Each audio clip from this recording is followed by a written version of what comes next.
age, the towers of thought crumble. Yet upon timeless foundations, we build again. Higher, wiser, whole.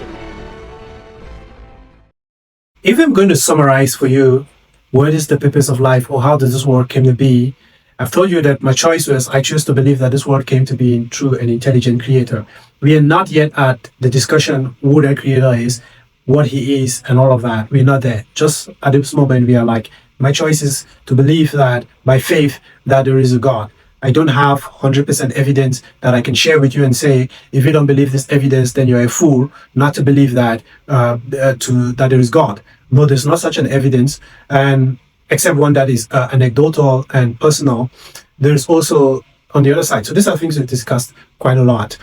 Now, so that's my choice, that there's God. So the question is, why did God create me or create this world? I could summarize this very simple, say, the good Lord created a world in which order, where chaos, and I told you that I subscribe to the story of Genesis as right, the story of Genesis for the creation of the world. So good Lord created a world in which tohu vohu, darkness and chaos rules by default. So the default state of the world is chaos and darkness.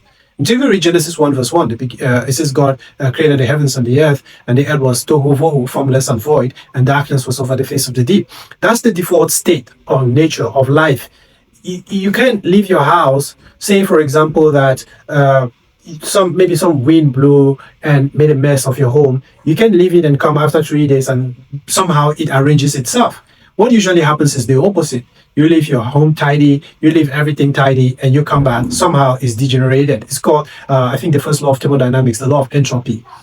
Things degenerate by default, by themselves. You leave a building untended and uncared for, it just begins to degenerate and fall apart.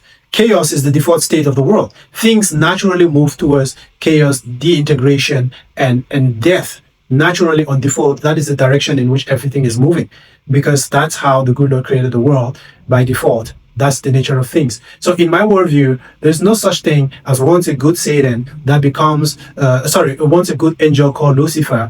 I know the verses you want to quote to me about that. Something I discuss at length in my book, but there's really no such things, even in the Bible, where there's this entity where he used to be an angel in heaven, and then suddenly he becomes a Satan, and so on. These things, or demons, which are, say, so-called rebellious beings, that were once friends with God and rebelled. So all of these things, all the darkness and all the chaos you see in the world, these are things that were created in the world by default. So it says the default state, the original state of things is tohu vohu, chaos and default, and chaos and darkness. That's the original state of things. Now, you read the story, you find a being that has intelligence, you find a being that has creative energy and will and intention and wisdom and design, steps into tohu vohu and into all of this darkness, and he begins to create order. And he designs order in this world. He designs light in the place to contrast contrast darkness. He created. So if you read the 6 days of creation, that's simply this intelligent being creating order in a world where tohu vohu, chaos, rules by default. Now, this is interesting because at the end of that process, this intelligent being say that let us. Now, of course, there's that question about us. Now, I know that maybe you're still stuck at the part where you're asking me, why would he create a world where chaos and darkness rules by default, that the default and original state of things is chaos, is tohu vohu? That's a very deep question. It's a very complex question. It's not for this discussion, but it is discussed at length in my book. Anyways, a little bit further where we were. So at the end of that 6 days process where you had this intelligent, powerful being that was using his mind and using his intelligence and using his desires and creative energy and words to create order in a world where the default state was tohu vohu, chaos and darkness and desertion, he said that let us create man in our image and likeness. Okay, so what's that? This is a very massive concept I just explained. And even when the creator put the first man in the garden and what he says to him to do is also super interesting. It's something also I expand at length in the book. But at this point, I just want to hone in to what I've said about the way the world was created by default. We're not going to bother now about why that was the case. So you see that all of darkness, call it demons, call it Satan, anything that is anti-life, I could summarize it all in the word spiritual gravity. is that opposing force that is constantly pulling everything down towards chaos, destruction, deintegration. The collection of all those forces, be it spiritual, physical, demons, whatever you want to call them, all of that summarizes the initial default manifestation or state of darkness and chaos that the world exists in by default. And these are all creations. These are not things that happened after in rebellion to God's or the Creator's will. This is a gargantuan realization for me because it starts eating at the heart of the answer to the question of why is there suffering in the world and why do innocent people suffer, and maybe the question about why do good people suffer. I used to be, and maybe still I am in many ways, deeply affected by human suffering. And when I met God, and it says with God, everything is possible, I found God to have been, I thought that God would be the tool where, because He's all powerful and possible, now I have a relationship with Him, I would be able to use that relationship to impact on human suffering and bring relief. That didn't go so well. But now you at some point now you ask the question that is the favorite question when you start debating about the existence of God. If God exists and then there's all this suffering in the world and He sits by and watch it, it must mean He's not good. Or He's good, He's just not powerful enough to do anything about the suffering in the world. Remember the question side.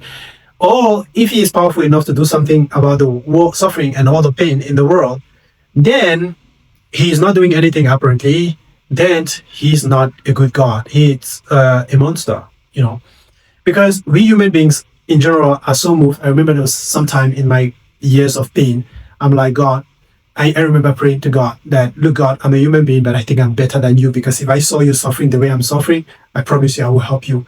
But you're not helping me. I don't understand that. So, yeah, you go through all those cycles, right? But there's a lot to unravel here. Let's hone in a little bit on something about, let me try to tell you a few natural events that happened, and we're going to make more sense of this in future discussions, but let's try something. In 2011, there was an earthquake in Tohoku, Japan. I want to contrast that with another earthquake that happened in Haiti in 2010. The earthquake that happened in Japan was a 9.0 magnitude, the highest and strongest ever recorded. There were 19,000 deaths in that earthquake.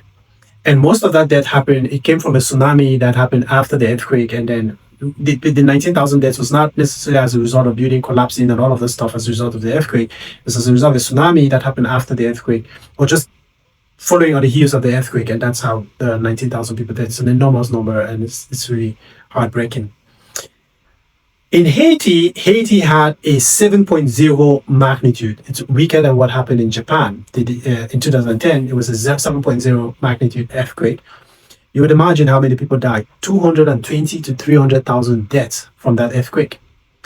And so what's the difference? Earthquake, 9.0 magnitude in Japan, 19,000 people dead, mostly as a result of the tsunami that came after. 2010 in Haiti, 7.0 magnitude, 220 to 300,000 deaths. What's the difference? In Japan, they have advanced building codes, all the different drills and preparations for earthquakes, early warnings, and the society built to prepare. They have all these advanced tools and technologies that they built their society in preparation for these things that could happen.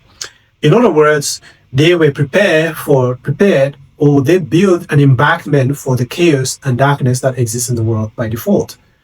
Then Haiti, no good building codes, no emergency systems and all of that. They were overrun by the earthquake, and then you had this massive toll of death. So the difference wasn't really the earthquake itself. Of course, there was a difference because Haiti is 2 points less than that of Japan. But the major difference was how the human beings in this society conducted themselves. One was a society that human ingenuity, human creativity, human effort had built a war against tohuvabohu. The other one was a society that was almost naked and just open there for tohuvabohu to come for the picking. You might also want to contrast or compare the tsunami of the Indian Ocean versus one that happened in Japan. The Indian Ocean in 2004 tsunami that resulted from a 9.1 earthquake with waves reaching up to 30 meters high.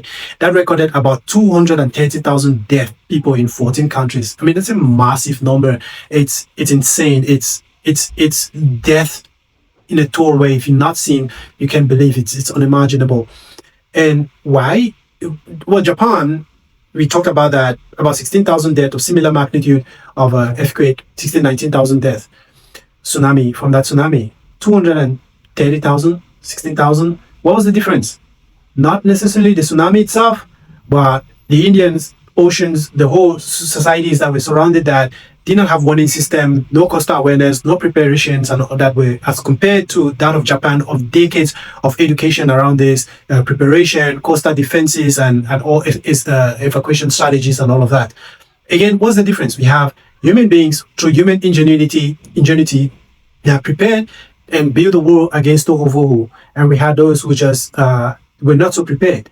And so almost the same kind of disaster came, but it tore down one and left the other, it tore down one, a decimated one, but not so much for the other.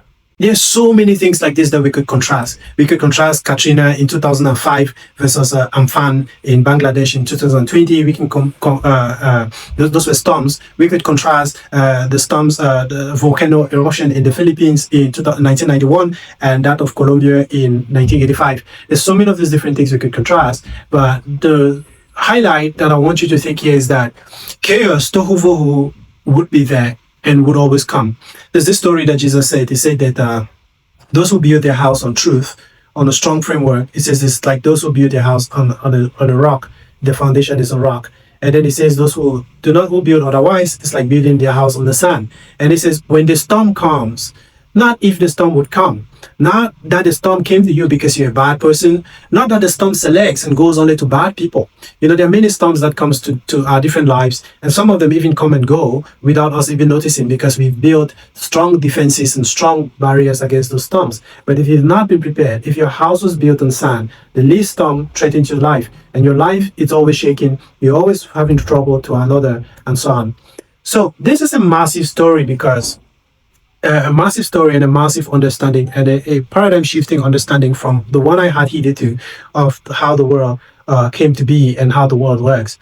Because take, for example, polio, which was a worldwide disease, which has almost been eradicated, that sometimes globally it is just about 10 cases at this point. But malaria is still malaria continues to kill over 600,000 people a year. And it's not been eradicated, not because there are now vaccines and all, but you see, for one, there was the structure and the infrastructure to eradicate that. But malaria is a different story, and it's not necessarily because there's no possibility to find that and bring it to the low, but because, again, you could go into all the structural differences into how the human beings in these different societies are behaving themselves. So you can start thinking about the stories. There are lots of implications that I can draw out from all of this, but I will allow you to chew on them and meditate on them. And in the next teaching, in the next episode, we're going to discuss them at length. Or we're going to, because this is going to go for quite some time. Or if you want to just go deep dive and you don't want to wait, you want to get a copy of my book. And one thing you want to do for me is a favor, because I'm doing this out of goodwill. All I want is to be able to help one other soul, just like this paradigm shift helped me change and freed myself from a dark night of the soul and from immense anguish and confusion and darkness of the soul and of life. If I can help one person and free you from that same pain by sharing with you this light, so you wouldn't have to spend years and years searching, years and years in turmoil to find this, that to me is a great accomplishment. And if you would be so kind to share this with anyone that you think that will find value, or wherever you're watching this, if you don't know any particular one, all you could simply do, and it wouldn't cost you anything, is to like this and share this with anyone that you think would just like it and share, or just like if you don't have anyone to share with, and like and subscribe. And the way algorithms work is going to put it in front of many other people, and hopefully one or two other people might find value in this, would stumble upon it and free themselves from a dark night of the soul. We're going to talk more next discussion. And yeah, there's a lot we're going to talk about. In every age, the towers of thought crumble. Yet upon timeless foundations, we build again. Higher, wiser, whole,